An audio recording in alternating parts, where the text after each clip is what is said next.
Muy buenas a todos, bienvenidos, espero que se encuentren muy bien. Vamos a hablar de la película La Masa Voraz, pero no me refiero a la versión ochentera, que todos conocemos, esa versión más cruda y sangrienta, película muy buena, sino que vamos a hablar de la versión original, porque sí, esta película de la que les estoy comentando es básicamente un remake, y la versión original viene desde 1958.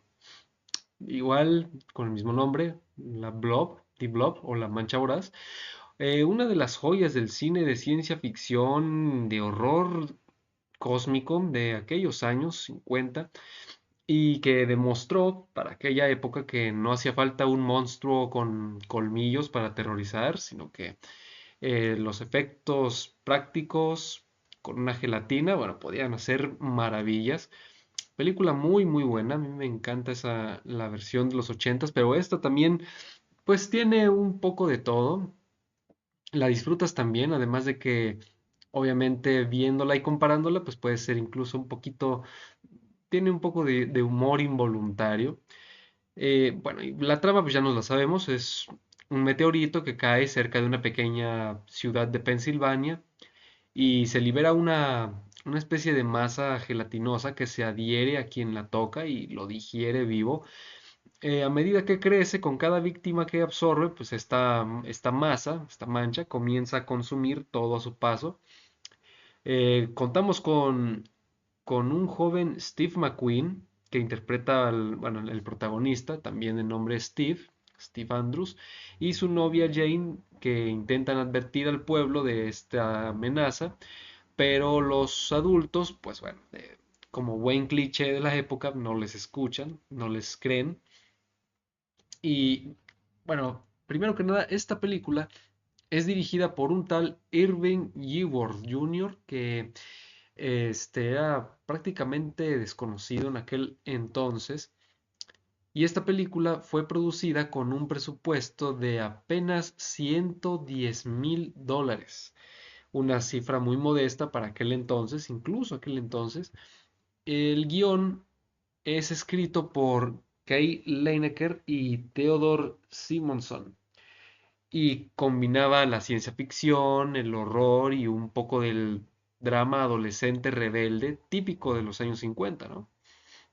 Eh, Dato curioso es que esta fue la primer película protagónica de Steve McQueen. Aquí de plano se estaba agarrando con con las superproducciones acá donde él iba a ser el prota.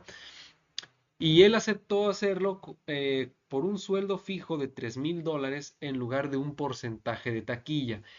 Ese fue un craso error para él porque esta película, acuérdense que ganó, bueno, que estuvo hecha con $110,000 y ganó la monstruosa cantidad de $4,000,000, convirtiéndose en todo un éxito de culto. Entonces, esta cantidad hizo 40 veces su presupuesto. Entonces, ya se imaginarán, este hombre seguramente se está dando de topes al final.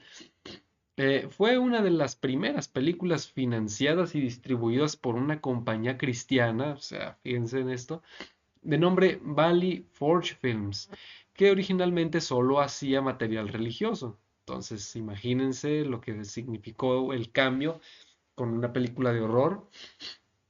Steve McQueen, como Steve Andrews, entrega una actuación muy juvenil, nerviosa pero carismática. Y aparte aquí bueno, hay que también tomar en cuenta que Steve McQueen no es un jovencito en esta película, tiene unos 30 años, yo creo que ya pasa de los 30 años haciendo de adolescente. Pasando, bueno, dejando eso de lado, pues lo hace bien. Se nota que aún no era la estrella, pero pues ya estaba empezando a encaminarse. Annetta Corso, que es Jane Martin, la coprotagonista femenina, pues cumple con el arquetipo de la época, ¿no? La chica buena, asustada, bonita, pero fiel, leal en todo momento.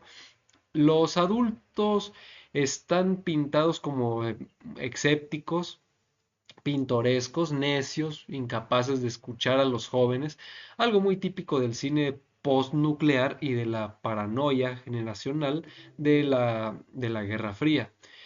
Em, de hecho, también en esta película, como está todo todo gira en torno a una pequeña comunidad en un pueblito, pues también ¿cómo se dice? Empatizas con estos personajes secundarios, donde todo el mundo se conoce con todos, todo el mundo está relacionado de alguna forma, son amigos, parientes, yo qué sé. Y es algo que a mí me gusta mucho porque me recuerda mucho incluso a mi comunidad en la que yo he crecido, donde todo el mundo se conoce, algo que en otros lugares no sé cómo se lleve, pero bueno, a mí me agrada mucho ese tipo de cosas. Em, el efecto de la masa, de esta mancha, está muy bien logrado para aquella época. Usaron silicona teñida y trucos ópticos que hoy son pura nostalgia práctica, cosas que de plano, uf, o sea, es bueno ver cómo lograron ese tipo de efectos para lograr la película. La música de apertura de Beware of the Blob es irónica, es pegajosa, rompe con la tensión, pero también funciona muy bien. Y de hecho esa música está compuesta por el señor Bacharach. eh, sí, Bob Bacharach o algo así se llama, pero sí tengo entendido que es Bacharach.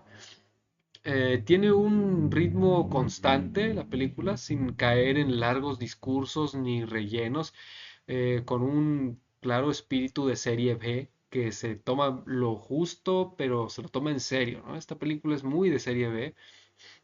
Tiene detallitos que también de plano pueden hacerte un poquito que le pierdas a la experiencia. Algunos diálogos son bastante torpes o artificiales, incluso para los estándares de la época, y la resolución puede parecer un poco abrupta, como si la película tuviera mucha prisa por terminar, dura 1 hora y 20. Hay momentos donde la masa se mueve tan lenta que uno incluso se pregunta cómo alguien no puede lograr huir de ella conforme avanza. Entonces yo creo que, bueno, obviamente es para generar tensión, pero lo notas, terminas notando todo eso. Los macarras de aquí, los tipos, estos son los adultos de la comunidad, pero también todo eso se siente, todo lo que vemos en la película se siente muy de la época, a pesar de que esta comunidad está hecha, todo eso es una locación prefabricada, todo es un set, pero se ve bastante, bastante bien, o sea, incluso la ropa, los coches, eh, a mí me encanta bastante cómo se ve todo, así tal cual. Obviamente la época está bien retratada, está genial lo que hicieron. Esas cosas tan, tan retro a mí me gustan bastante. Eh, Hay unos agujeros de guión bastante, bastante notorios. La película nunca explica de dónde viene realmente la masa, solo que vino del espacio, y aunque eso da algo de misterio, pues también deja huecos, ¿no? Pero bueno, es parte de.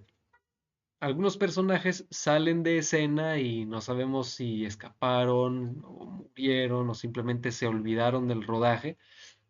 Eh, de plano también la película es exageradamente, bueno, vamos a decir una cosa, agarra mucho del el absurdo para conveniencia del guión y de la trama y del drama que está provocando, ¿no? De esta tensión, porque incluso la policía de nada sirve la policía, ¿eh? La policía brilla por su ausencia.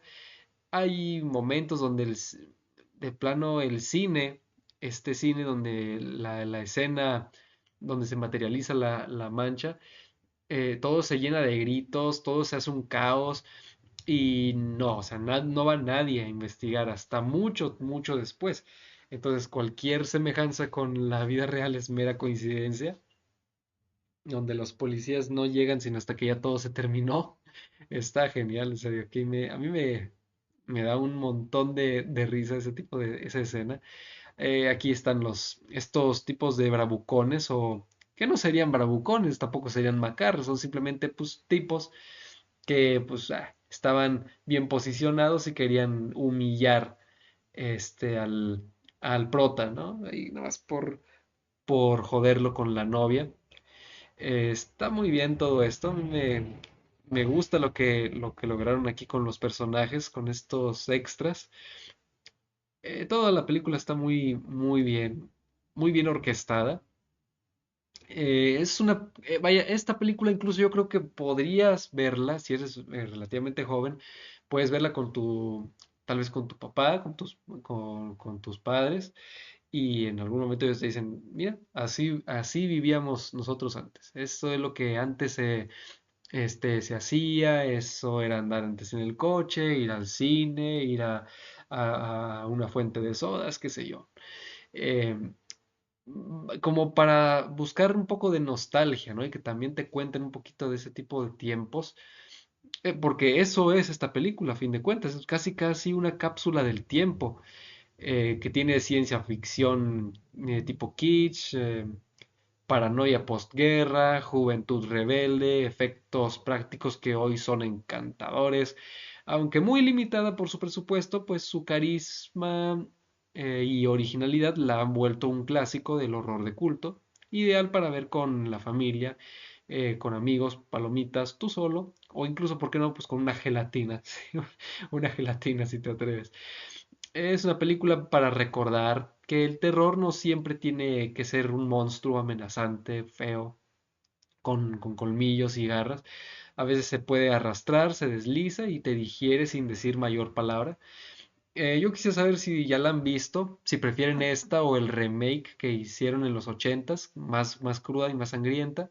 Déjenmelo saber en la caja de comentarios para que yo los lea. Suscríbanse, compartan, dejen su comentario. Les mando un fraterno abrazo a todos y nos vemos en un siguiente video. Hasta pronto.